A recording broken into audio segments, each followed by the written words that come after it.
ഈശോ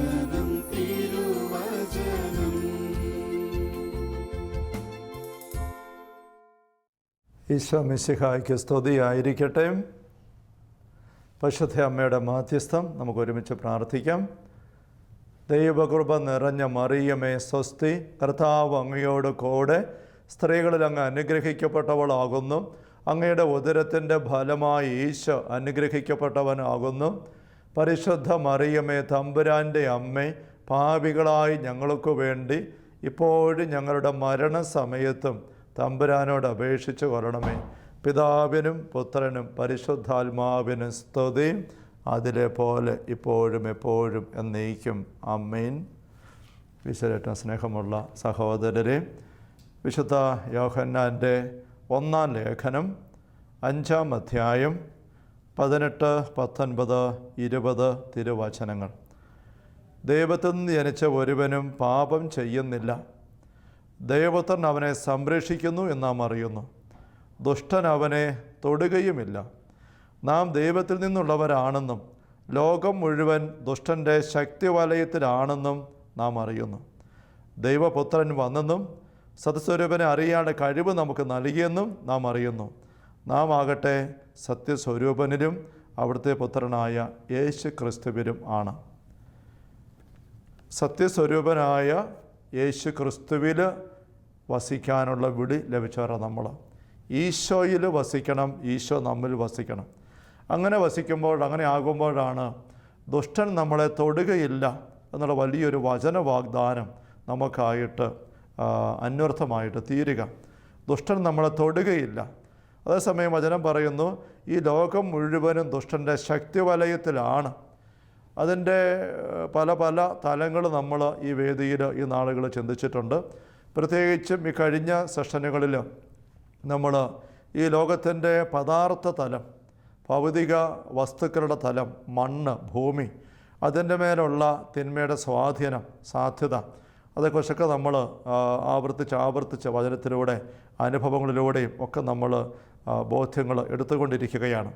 അതിന് പരമായിട്ട് നമ്മുടെ താമസിക്കുന്ന ജീവിത സാഹചര്യങ്ങൾ, വീടുകളൊക്കെ പൈശാചികമായ സ്വാധീനങ്ങളിൽ നിന്ന് വിടുതൽ പ്രാപിച്ചെങ്കിൽ മാത്രമേ നമുക്ക് കരുത്തോടുകൂടെ നമ്മുടെ ഭൂമിയിലെ ചുമതലവ് നിർവഹിച്ചുകൊണ്ട് ദൈവം നൽകിയ ഈ ആയുസ് ജീവിതം മുന്നോട്ട് കൊണ്ടുപോകാൻ സാധിക്കുകയുള്ളൂ.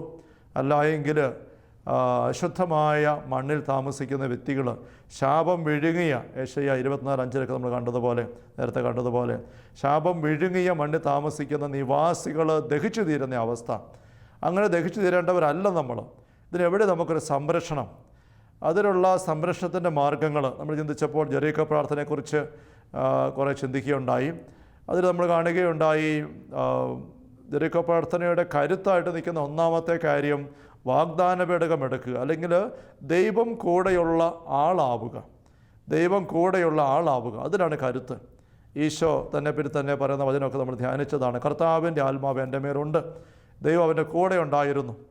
പഴയ ജോസഫിൻ്റെ കൂടെ ദൈവം ഉണ്ടായിരുന്നു. ജോസഫ് താമസിച്ച പൊത്തിഫറിൻ്റെ, ഈജിപ്തിലെ അടിമയായിട്ട് താമസിച്ച പൊത്തിഫറിൻ്റെ വീടും പറമ്പും വയലും പോലും തിന്മയുടെ തടസ്സങ്ങളും മാറി നല്ല കൃഷി വിജയവും വളർത്തുമങ്ങളുടെ കരുത്തും ഒക്കെ ഉണ്ടാകുക നമ്മൾ ശ്രദ്ധിച്ചതാണ്. അപ്പം ദൈവത്തിൻ്റെ സാന്നിധ്യം ഉണ്ടാവുക എന്നുള്ളത് ജെറീക്കോ പ്രാർത്ഥന നമുക്ക് ഭൗതിക സാഹചര്യങ്ങൾ വിടുതലിന് വേണ്ടി ഉപയോഗിക്കുമ്പോൾ ഒന്നാമത്തെ കാര്യമാണ്. അത് നമുക്ക് സാധിക്കുന്നത് എങ്ങനെയാണെന്നൊരു ചിന്തയപ്പോൾ നമ്മൾ ഇന്ന് കൂടുതലായിട്ട് എടുക്കുന്നത്. ഇവിടെ നമ്മൾ ദുഷ്ടൻ്റെ ശക്തിവലയത്തിലുള്ള ലോകം, നമ്മുടെ പറമ്പ്, പശ്ചാത്തലം എന്നുമാകട്ടെ, അവയുടെ നടുവിൽ ദുഷ്ടന് നമ്മളെ തൊടാൻ പറ്റില്ലാത്ത അവസ്ഥയിൽ നമുക്ക് ജീവിക്കാൻ പറ്റണം. അതെങ്ങനെ സാധിക്കും? സത്യസ്വരൂപനിലും അവിടുന്ന് നമ്മിലും വസിക്കണം. അതുവഴിയായിട്ട് നമുക്ക് സംരക്ഷണം കിട്ടുക എന്ന് നമ്മൾ കാണുകയാണ്. യോഹന്നാൻ്റെ സുവിശേഷത്തിൽ 6-ാമത്തെ അധ്യായത്തിൽ കഫർനാമിലെ സിനഗോഗിൽ വെച്ച് വിശുദ്ധ കുർബാനയെക്കുറിച്ച് ഈശോ പഠിപ്പിക്കുന്ന രംഗം നമുക്ക് സുപരിചിതമാണ്. അങ്ങനെ പഠിപ്പിക്കുമ്പോൾ 56-ാമത്തെ തിരുവചനത്തിൽ ഈശോ ഇങ്ങനെ പറയുന്നല്ലോ, എൻ്റെ ശരീരം ഭക്ഷിക്കുകയും എൻ്റെ രക്തം പാനം ചെയ്യുകയും ചെയ്യുന്നവൻ എന്നിലും ഞാൻ അവനിലും വസിക്കുന്നു. എൻ്റെ ശരീരം ഭക്ഷിക്കുകയും രക്തം പാനം ചെയ്യുകയും ചെയ്യുന്നവൻ എന്നിലും ഞാൻ അവനിലും വസിക്കുന്നു. ദൈവം നമ്മിൽ വസിക്കുന്ന അനുഭവം, ഈശോയുടെ സാന്നിധ്യത്തിൽ നമ്മൾ മറയുന്ന അനുഭവം. അപ്പോൾ നമുക്ക് ചുറ്റുമുള്ള തിന്മയുടെ സ്വാധീനങ്ങൾ നമ്മിലേക്ക് കടക്കുന്നില്ല, ദുഷ്ടം നമ്മൾ തൊടുകയില്ല. നമ്മിലുള്ള ഈശോയുടെ സാന്നിധ്യത്തിൻ്റെ കരുത്ത് ചുറ്റുപാടുമുള്ള നമ്മുടെ വീട് പറമ്പ് സാഹചര്യങ്ങളിലേക്ക് ഇറങ്ങിച്ചെന്നിട്ട് ആ തിന്മയെ അവിടെ കെടുത്തിക്കളയുന്ന അനുഭവം ഉണ്ടാവുകയും ചെയ്യുന്നു. ഈ കുർബാന സ്വീകരണത്തെക്കുറിച്ച് ഈശോ പറയുമ്പോൾ ഈ യോഹന്നാൻ സുവിശേഷം 6-ാം അധ്യായം തന്നെ 53-ാമത്തെ തിരുവചനം ഈശോ പറഞ്ഞു, സത്യസത്യമായി ഞാൻ നിങ്ങളോട് പറയുന്നു, നിങ്ങൾ മനുഷ്യപുത്രൻ്റെ ശരീരം ഭക്ഷിക്കുകയും അവൻ്റെ രക്തം പാനം ചെയ്യുകയും ചെയ്യുന്നില്ലെങ്കിൽ നിങ്ങൾക്ക് ജീവൻ ഉണ്ടായിരിക്കുകയില്ല. ജീവനില്ലാത്തതിന് പറയുന്ന പേര് നമുക്കറിയാം, ശവം. മൃതശരീരം ശവമാണ്. അപ്പോൾ വിശുദ്ധ കുർബാന സ്വീകരണം ഇല്ലാത്ത, ഈശോയുടെ ശരീരം ഭക്ഷിക്കുകയും രക്തം പാനം ചെയ്യുകയും ചെയ്യുക എന്നുള്ള ആത്മീയ ചിട്ട ഇല്ലാത്ത ഒരു വിശ്വാസിയെ നോക്കി, ഒരു വ്യക്തിയെ നോക്കി ഈശോ സ്വർഗം പറയുന്നത് ഒരു ശവശരീരമാണെന്നാണ്. ജീവനില്ലാത്ത അവസ്ഥയാണ്. ശവശരീരത്തിന് ഉള്ള നിസ്സഹായത നമുക്കറിയാം. ഒരു ശവശരീരത്തിന് ഒരിക്കലും സ്വയം സംരക്ഷിക്കാൻ പറ്റത്തില്ല. സ്വയം ആയിരിക്കുന്ന പോലെ ആയിരിക്കാനും സാധിക്കില്ല. അത് അഴിഞ്ഞു തീരും, ദുർഗന്ധം വമിച്ച് അങ്ങനെ അഴിഞ്ഞു തീരും. അതിൻ്റെ ബന്ധങ്ങളെല്ലാം വിട്ടുപോകും, അത് അഴിഞ്ഞു തീരുക. സ്വയം സംരക്ഷിക്കാൻ പറ്റത്തില്ല. നാം ആരോഗ്യത്തോടെ കരുത്തോടെ ഇരിക്കുമ്പോൾ നമ്മുടെ കാലിൽ ഒരു ഉറുമ്പ് കടിച്ചാൽ നമ്മൾ കാറുകോ ബഹളമൊക്കെ ഒന്നുമില്ല, നമുക്കറിയാം എന്തോ ഉറുമ്പ് കടിക്കുന്നുണ്ട്. പെട്ടെന്ന് തന്നെ നമ്മൾ മറ്റേ കാലുകൊണ്ട് ആ കാലിൻ്റെ ആ കടി അനുഭവപ്പെടുന്ന ഭാഗത്ത് നമ്മളൊന്ന് തിരുമുന്നു, തൂക്കുന്നു. ആ ഉറുമ്പ് അവിടെ അരഞ്ഞു പോകും. ഒരു കൊതുക് കടിക്കാനായിട്ട് വരികയാണ്, നമ്മൾ അങ്ങോട്ട് തിരിഞ്ഞ് നോക്കുകയോ ചാടി എണീക്കുകയോ ഒന്നും ചെയ്യുകയല്ല. കൊതുക് കടിക്കുന്നത് നമ്മൾ ഒന്നടിച്ച് അതിനെ അപ്പം തന്നെ അവസാനിപ്പിച്ച് നമ്മൾ സ്വയം സംരക്ഷിക്കുകയാണ്.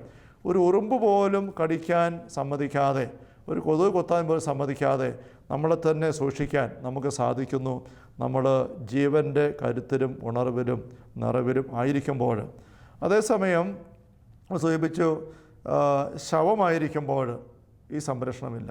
ഈ ശവമാകേണ്ട, ചിലപ്പോഴൊക്കെ ജീവശവം എന്നൊരു വാക്ക് നമ്മൾ ഉപയോഗിക്കാറുണ്ട്. ഒരു ജീവശവം പോലെയാണ് എന്ന് വെച്ചാൽ ജീവൻ ഉണ്ടോ എന്ന് ചോദിച്ചാൽ ഉണ്ട്, എന്നാൽ ശവമായ ചോദിച്ചാൽ ആയില്ല. പക്ഷെ ശവമായ അവസ്ഥയാണ്. ഒന്നിനും ഒരു കരുത്തില്ല, ഊരില്ല, എന്ത് ചെയ്യണമെന്ന് അറിയത്തില്ല. അങ്ങനെ അവസ്ഥയിലങ്ങ് ആയിപ്പോവുകയാണ്. ചിലപ്പോഴൊക്കെ പത്രങ്ങളിൽ വരുന്നൊരു വാർത്ത, നൊമ്പരമുള്ളൊരു വാർത്തയാണ്, കാണാറുണ്ട്. ചില പ്രായം ചെന്ന സഹോദരങ്ങൾ, വല്യപ്പച്ചന്മാർ വല്യമ്മച്ചമാരൊക്കെ ചില മക്കളോടെല്ലാം പിണക്കം. അവരാരുടെ മക്കൾ പോവുകയില്ല, അവരാരെയും കൂടെ താമസിപ്പിക്കുകയില്ല, കയറ്റിയിറക്കം ഒന്നുമില്ല. ഇച്ചിരി ദുശാഠ്യമൊക്കെ ഉണ്ട്. ഒറ്റയ്ക്ക് താമസിക്കുന്നൊരു വീട്ടിൽ അയൽക്കാരുമായിട്ടും ബന്ധമില്ല, ആരെയും കാണാൻ ഇഷ്ടമില്ല, അങ്ങനെയൊക്കെ ജീവിക്കുന്നു. അപ്പോൾ ആൾക്കാർ അങ്ങോട്ടും ചെല്ലാറില്ല. ഈ വ്യക്തി സ്വന്തം കാര്യമൊക്കെ നോക്കി അത്യാവശ്യം ഇങ്ങനെ വരികയും പോവുകയും ഒക്കെ ചെയ്യുന്നു.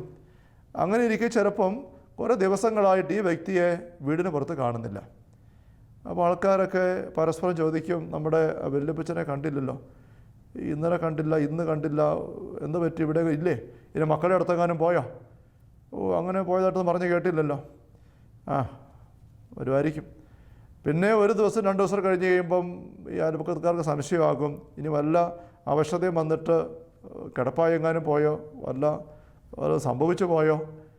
പക്ഷേ അങ്ങോട്ട് കയറി ചെല്ലാൻ ഒരു മടുപ്പ്, കാരണം ഒരു ബന്ധവുമില്ല അങ്ങേർക്കാരുമായിട്ടും. പിന്നെ സംശയം വീടിനടുത്ത് വന്ന് വിളിച്ചു നോക്കുന്നു, ഉത്തരവൊന്നുമില്ല. മക്കളെ വിളിച്ചു നോക്കുന്നു, അവർ പറയുന്നു ഇങ്ങോട്ടൊന്നും വന്നിട്ടില്ല. ചില മക്കളും കൂടെ വരുന്നു. പിന്നെ ഒരു പക്ഷേ മക്കളെ കൂട്ടി അല്ലെങ്കിൽ പോലീസുകാരെ കൂട്ടി വീടിൻ്റെ കതക് ബലമായിട്ട് ചവിട്ടി തുറന്ന് അകത്ത് കയറുകയാണ്. കയറുമ്പോൾ കാണുന്ന കാഴ്ച പലപ്പോഴും ഈ വല്യപ്പച്ചൻ ഇവിടെ കിടക്കുകയാണ്. ആ വല്യപ്പച്ചൻ ഇങ്ങനെ മരിച്ചിട്ടില്ല, പക്ഷേ അനങ്ങാനുള്ള ഊരില്ല, കരുത്തില്ല, കയ്യും കാലും എടുക്കാൻ പറ്റുന്നില്ല, ബോധം കെട്ട് കിടക്കുകയല്ല, ഉറങ്ങി കിടക്കുകയല്ല, ശ്വാസോച്ഛ്വാസമുണ്ട്, അത്യാവശ്യം കണ്ണിച്ചിട്ട് തുറന്നിട്ടുണ്ട്, ഇങ്ങനെ നോക്കുന്നുണ്ട്. അതിനപ്പുറം സംസാരിക്കാനുള്ള ശേഷിയൊന്നുമില്ല. എന്തായിരിക്കും സംഭവിച്ചത്? എന്തെങ്കിലും ക്ഷീണം വന്നു, പനി വന്നു, പറ്റിയലായി വന്നു, ഭക്ഷണം ഉണ്ടാക്കാൻ പറ്റിയില്ല, എണീക്കാൻ പറ്റിയില്ല, അങ്ങനെ കിടന്നു. മരുന്നൊന്നുമില്ല, സഹായിക്കാൻ ആരുമില്ല, ആരും അറിയുന്നില്ല. ആ അവസ്ഥയിൽ കിടന്ന് ക്ഷീണം കൂടി വല്ലാണ്ടായി. അങ്ങനെ കിടക്കുമ്പോൾ ഞാൻ മുമ്പ് സൂചിപ്പിച്ചതുപോലെ ഉറുമ്പോ കൊതുകൊക്കെ കടിക്കാൻ വരുമ്പം അത് തൂത്ത് കളഞ്ഞു, അത് ഓടിച്ചു വിട്ടു. അങ്ങനെയൊക്കെ സ്വയം സംരക്ഷകനെ കടന്നു. പക്ഷേ ഒരു ദിവസം 2 ദിവസം 3 ദിവസമൊക്കെ പഞ്ഞം കിടക്കുന്നു, പനി പിടിച്ചു. അങ്ങനെയൊക്കെ വന്നപ്പോഴേക്കും പിന്നെ ഈ ഉറുമ്പ് കയറി വന്ന് കടിക്കാൻ വന്നപ്പോൾ അതിനെ ഇങ്ങനെ തൂത്ത് കളയണമെന്ന് ആഗ്രഹമുണ്ട്. പക്ഷേ തൂത്ത് കളയാൻ കൈ പൊങ്ങുന്നില്ല. ഉറുമ്പ് വന്ന് ദേഹത്തൂടെ കയറുന്നു, മുഖത്തൂടെ കയറുന്നു, വായുടെ അവിടെ വന്ന് ഉറുമ്പ് കടിക്കുന്നു, മൂക്കിൻ്റെ അവിടെ വന്ന് ഉറുമ്പ് കടിക്കുന്നു. കൈ പൊങ്ങുന്നില്ലാത്തൊരു തൂത്ത് കളയാൻ പറ്റുന്നില്ല. കണ്ണിൻ്റെ അവിടെ വന്ന് കടിക്കുന്നു, ഒന്നും ചെയ്യാൻ പറ്റുന്നില്ല. അങ്ങനെ വന്ന് ഇത് ഇപ്പോൾ ആൾക്കാർ ഈ 3-ാം ദിവസം 4-ാം ദിവസം കയറി ചെന്നപ്പോൾ കാണുന്ന കാഴ്ച ഉറുമ്പരിച്ചിരിക്കുകയാണ്. ശരീരം മുഴുവൻ, വായിലും മൂക്കിലും കണ്ണിലും ഉറുമ്പരിച്ചരിച്ച് പൊതിഞ്ഞ് ഇങ്ങനെ. പിന്നെ ഇതേ കാലിൽ കയ്യിൽ ചില ഭാഗത്തൊക്കെ എലി കരണ്ട് ഇങ്ങനെ മുറിഞ്ഞിരിക്കുന്നു. എലി അതിൽ ഓടി നടക്കുന്നു. അപ്പോൾ എലി കടിക്കാൻ വന്നപ്പോഴും ഈ വല്യപ്പച്ചൻ കണ്ടതാ. ഓടിച്ചു വേണ്ടെന്ന് ആഗ്രഹമുണ്ട്, പക്ഷേ കൈ പൊങ്ങുന്നില്ല, കാല് പൊങ്ങുന്നില്ല, എണീക്കാൻ പറ്റുന്നില്ല. അങ്ങനെ അങ്ങോട്ടായി ജീവശവം. ഇപ്പോൾ സ്വയം സംരക്ഷിക്കാൻ പറ്റുന്നില്ല. ഈ ഒരു ഉദാഹരണ വിവരണം ഞാൻ അല്പം കൂടി ഒന്ന് വിപുലീകരിച്ച് ഒന്ന് പറഞ്ഞോട്ടെ. ഒരു അല്പം അഭംഗിയായിട്ട് തോന്നും ഞാൻ പറയാൻ പോകുന്ന കാര്യമെങ്കിലും അത് വേറൊന്നിനുമല്ല. ഇങ്ങനെ കിടക്കുന്ന ഈ വല്യപ്പച്ചനെ ആരെങ്കിലും എടുത്ത് പറമ്പിലുള്ള ഈ കട്ടുറുമ്പ് പൊതിഞ്ഞ് കിടക്കുന്ന ഒരു പുറ്റിൻ്റെ മുകളിൽ കൊണ്ടേ കടത്തി എന്ന് വിചാരിക്കുക. കട്ടുറുമ്പ് ഇങ്ങനെ നിറഞ്ഞു കിടക്കുന്നൊരു പുറ്റ്. ഈ കട്ടുറുമ്പെല്ലാം കൂടെ ഇറങ്ങി വന്ന് ഈ ജീവശവം പോലെ മൃതപ്രായനെ കിടക്കുന്ന വ്യക്തിയെ പൊതിയുമ്പോൾ ഒരു തരത്തിലും ഇതിനെ ഓടിച്ചു വിടാൻ പറ്റുന്നില്ല. ഈ കട്ടുറുമ്പുകൾ എന്തെല്ലാം ഉദ്ദേശിക്കുന്നു അതുപോലെ എല്ലാം അരിച്ചരി തീർക്കുന്ന അവസ്ഥ വരികയാണ്. ഞാനിങ്ങനെ പറഞ്ഞത് വല്യപ്പച്ചനെ കൊണ്ട് ഇങ്ങനെ കട്ടുറുമ്പിന് മുൻപ് കിടത്താൻ വേണ്ടിയല്ല.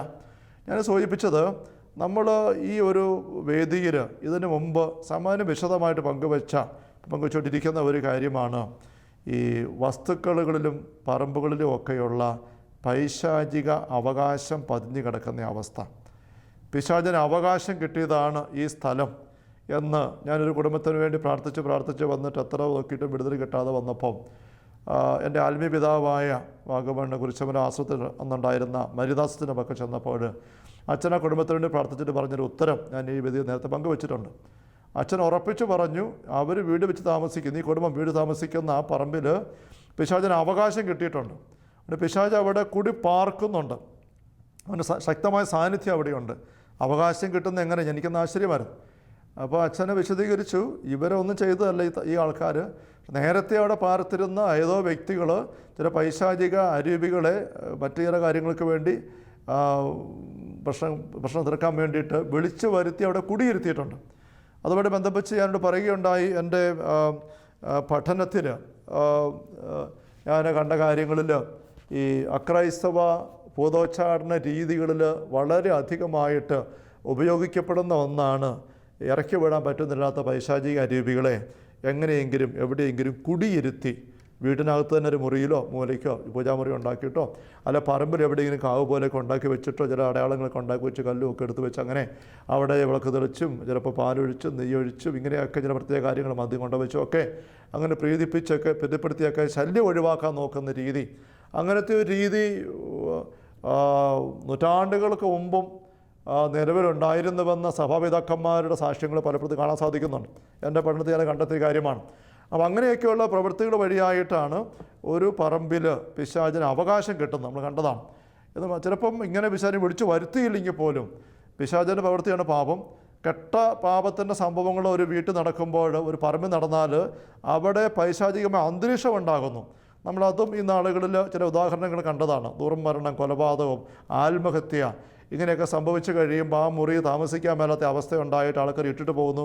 ഹോണ്ടഡ് ഹൗസ്, ബാധയുള്ള വീടായിട്ട് കിടക്കുന്നു. കൊച്ചു മൃഗങ്ങളെ കൊണ്ട് ചില പരീക്ഷണങ്ങൾ നടത്തുമ്പോൾ മൃഗങ്ങൾ മുറി കയറാൻ പറ്റുന്നില്ല. ഇതൊക്കെ നമ്മൾ ഈ നാളിൽ ശ്രദ്ധിച്ച കാര്യമാണ്. അപ്പം ഇങ്ങനെയൊക്കെയുള്ള ഒരു അന്തരീക്ഷമാണ് ഞാൻ ഈ കട്ടുറുമ്പിൻ്റെ പുറ്റ് നിറഞ്ഞ പറമ്പ് എന്നുകൊണ്ട് ഉദ്ദേശിച്ചത്. സ്വന്തം മുറിയിലായിരിക്കുമ്പോൾ കിടന്നുറങ്ങുമ്പോൾ ഇരിക്കുമ്പോൾ കടിക്കാനായിട്ട് വരുന്ന ഒരു ഉറുമ്പിനെ ഏതാനും ഉറുമ്പുകളെ തൂത്ത് കളയാൻ പോലും പറ്റാത്ത അവസ്ഥയിൽ ഉറുമ്പരിച്ച് കിടക്കുന്ന വല്യപ്പച്ചനെ ഈ കട്ടുറുമ്പിൻ്റെ പുറ്റിന് മുകളിൽ കൊണ്ട് കിടത്തിയാൽ ഒരു തരത്തിലും സ്വസ്ഥമാവുകയല്ല. അത് എത്രയും വേഗം അരിച്ച് തീരുന്ന ഒരു പക്ഷേ അവിടെ ദിവസങ്ങൾ കിടന്നാൽ ജീവനോടെ ഉറുമ്പരിച്ച് എല്ലും തോലുമാകുന്ന അവസ്ഥയിലേക്ക് ദയനീയമായ അന്ത്യത്തിലേക്ക് പോകുന്ന അപകടം ഉണ്ടാകാം എന്ന് പറഞ്ഞ പോലെ സ്നേഹമുള്ള സഹോദരരെ, ഞാൻ ഇച്ചിരി ഉദാഹരണം വർണ്ണിച്ച് പറഞ്ഞത് ഒരു പ്രധാനപ്പെട്ട കാര്യം നമ്മുടെ ഉള്ളിലേക്ക് പതിയാൻ വേണ്ടിയിട്ടാണ്. നമ്മളൊക്കെ താമസിക്കുന്ന വീടുകളിലും പറമ്പുകളിലും ഒരുപാട് തിന്മയുടെ സാന്നിധ്യ സ്വാധീനം പതിഞ്ഞിട്ടുണ്ട്, യാതൊരു സംശയവും വേണ്ട. നമ്മളത് വചനത്തിലൂടെ ആഴപ്പെട്ട് ഈ നാൾ കണ്ടുകൊണ്ടിരിക്കുകയാണ്. ഞാൻ വീണ്ടും ഓർപ്പിക്കുന്നത് എനിക്ക് മടുപ്പ് തോന്നുന്നില്ല. ആദത്തിൻ്റെ ഹവ്വയുടെ ഒറ്റ പാപം വഴി തമ്പുരാൻ പറഞ്ഞു ഈ മണ്ണ് ശപിക്കപ്പെട്ടതായി. പിന്നീട് ഇങ്ങോട്ട് വന്ന നിരവധിയായ പാപകൃത്യങ്ങൾ, രക്തച്ചൊരിച്ചിലുകൾ, ആബേലിൻ്റെ രക്തം അതുവഴി അങ്ങനെയുള്ള സംഭവങ്ങൾ വഴിയായിട്ട് മണ്ണിൻ്റെ മേൽ ശാപം കുതിർന്നിറങ്ങിയിരിക്കുകയാണ്.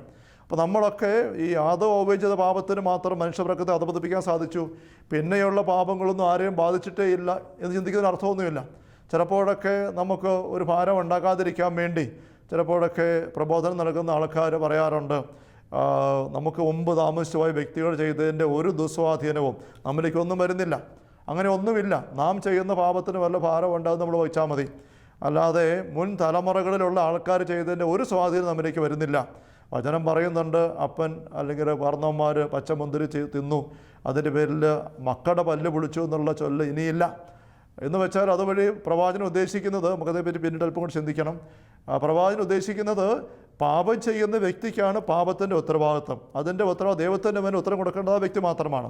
പക്ഷേ പാപത്തിൻ്റെ പരിണിത ഫലമായിട്ട് ആ കുടുംബത്തിൻ്റെ തായ് വഴികളിലും അതുപോലെ തന്നെ ആ കുടുംബം ജീവിക്കുന്ന പറമ്പ് വീടുകളിലും ചെന്ന് പതിയുന്ന തിന്മയുണ്ട്. ആ തിന്മയെ നമുക്ക് കണ്ണടച്ചാൽ ഇല്ലെന്നാകുന്നതല്ല. ആദം ഹവ്വയും ഒറ്റ പാപം ചെയ്തപ്പോൾ മനുഷ്യവർഗമാകെ അധപതിച്ചു എന്നുള്ളത് യഹൂദ ക്രൈസ്തവ വിശ്വാസത്തിൻ്റെ ഒരു അടിസ്ഥാന തത്വം തന്നെയാണ്. അടിസ്ഥാന തത്വമാണ്, ആർക്കും നിഷേധിക്കാൻ പറ്റത്തില്ല. ആദ്യ മാതാപിതാക്കളുടെ പാപനിമിത്തമാണ് പരദീസ അടയ്ക്കപ്പെട്ടത്, പുറത്തായത്. മനുഷ്യപ്രകൃതം അധപതിച്ചു. രണ്ട് തലമാണ്, പ്രകൃതവും അധപതിച്ചു, ഈ പ്രപഞ്ചവും അധപതിച്ചു. ഒറ്റ പാപം വഴി അത്ര അധപതനം ഉണ്ടായെങ്കിൽ ഇവർ ഏശ 24 നമ്മൾ ഇത് ചിന്തിച്ചിട്ടുണ്ട്. ശാപം വിഴുങ്ങി നിവാസികൾ ഇതിൻ്റെ ഫലം അനുഭവിച്ച് ദഹിച്ചു തീരുന്നു. പിന്നീട് ഉള്ള തലമുറകളിലൂടെ എന്തുമാത്രം തിന്മയുടെ സംഭവങ്ങൾ ഈ മണ്ണിൽ വീണിട്ടുണ്ട്, പതിഞ്ഞിട്ടുണ്ട്. ഓരോ സംഭവം നടക്കുമ്പോൾ തരംഗങ്ങൾ കല്ലിലും മണ്ണിലും പോലും പതിയുന്നുവെന്ന് ഒരു ശാസ്ത്രീയ വിശദീകരണം നൽകുന്നവരോട് നമ്മൾ ശ്രദ്ധിച്ചിട്ടുണ്ട്. അപ്പം നമ്മൾ താമസിക്കുന്ന പറമ്പിൽ, വീട്ടിൽ ഇതിനു മുമ്പ് വസിച്ച ആൾക്കാർ വഴി വന്നിരിക്കാവുന്ന തിന്മകൾ എന്തുമാത്രമാണ്, തിന്മയുടെ പ്രവൃത്തികൾ.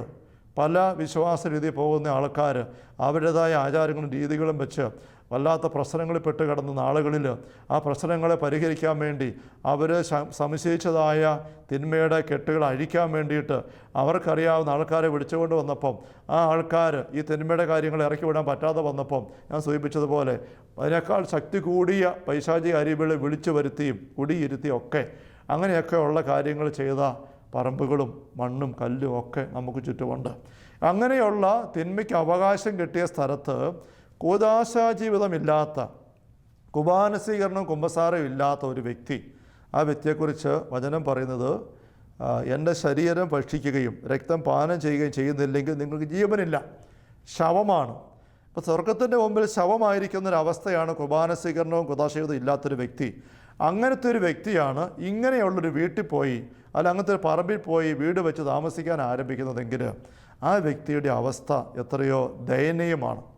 ആ വ്യക്തിക്കെതിരെ ഇങ്ങനെ കുമിഞ്ഞുകൂടി വിശുദ്ധ പോളാറാമൻ പാപ്പയുടെ ഒരു വാക്ക് തന്നെയാണ്, evil spirits that swarm all around us എന്ന് തന്നെയാണ് പാപ്പ പറഞ്ഞിരിക്കുന്നത്. ഈ പൈശാചിക ശത്രുക്കൾക്കെതിരെ പോരാട്ടത്തെക്കുറിച്ച് നമ്മൾ അവബോധമെടുക്കണമെന്ന് പറയുമ്പോൾ, evil spirits that swarm all around us, നമുക്ക് ചുറ്റും ഇങ്ങനെ പൂവീച്ച പൊതിയുന്ന പോലെ അല്ല തേനീച്ച പൊതിയുന്ന പോലെ തന്നെ പൊതിഞ്ഞുകൂടുന്ന സാധ്യതയെക്കുറിച്ച് അദ്ദേഹം പറയുകയാണ്, വിശുദ്ധം പറയുകയാണ്. അപ്പം അങ്ങനെ തിന്മയുടെ സ്വാധീനമുള്ളൊരു പറമ്പിൽ ഇങ്ങനത്തെ വ്യക്തി പോയി താമസിക്കാൻ ഇടവരുമ്പോൾ ആ വ്യക്തിയുടെ മേൽ ഈ പൈശാചിക അരൂപികളുടെ ശക്തമായ ആക്രമണവും പീഡയും ഉണ്ടാകും നമുക്ക് തിരിച്ചറിഞ്ഞേ പറ്റൂ. യഥാർത്ഥത്തിൽ കുർബാന സ്വീകരണം വഴിയായിട്ട് തമ്പുരാൻ്റെ സാന്നിധ്യം നമ്മൾ എടുക്കണം എന്ന് തമ്പുരാൻ പറയുമ്പോൾ അത് നമുക്ക് തന്നെയുള്ള സംരക്ഷണത്തിൻ്റെ ഒരു മാർഗമാണ്. സഭയുടെ അനുശാസനം കൽപ്പന അനുസരിച്ച് ആണ്ടുവട്ടത്തിൽ ഒന്നെങ്കിലും കുമ്പസാരിക്കുകയും പെസഹക്കാലത്തെങ്കിലും കുർബാന സ്വീകരിക്കുകയും ചെയ്യണം എന്ന് അനുശാസിക്കുന്നുണ്ട്. അത് എത്രയോ ഒരുത്തി പറഞ്ഞ ദയനീയമായ ഒരു ആവശ്യപ്പെടലാണ് സഭ നൽകുന്നത്. ദയനീയം ഞാൻ പറഞ്ഞത് സഭയുടെ ആവശ്യപ്പെടലിൻ്റെ കാര്യമല്ല, അങ്ങനെ ആണ്ടുവട്ടത്തിൽ ഒരിക്കലൊന്ന് കുമ്പസാരിച്ച് കുർബാന സ്വീകരിക്കുന്ന വ്യക്തിയുടെ അവസ്ഥയാണ് എത്ര ദയനീയമാണ് ഞാൻ സൂചിപ്പിച്ചത്. ആ വ്യക്തി ഏതാണ്ട് ആണ്ടുവട്ടം മുഴുവനും ഒരു ജീവശവമായിട്ടാണ് കഴിയുന്നത്. അങ്ങനെയുള്ള വ്യക്തികൾക്ക് അവർക്കെതിരെ വരുന്ന തിന്മയുടെ അരൂപികളെ ചെറുത്ത് തോൽപ്പിക്കാനായിട്ട് പറ്റില്ല. അവർ സകല ആക്രമണങ്ങൾക്ക് അവർ കീഴ്പ്പെട്ട് വഴിപ്പെട്ട് പോവുകയാണ്.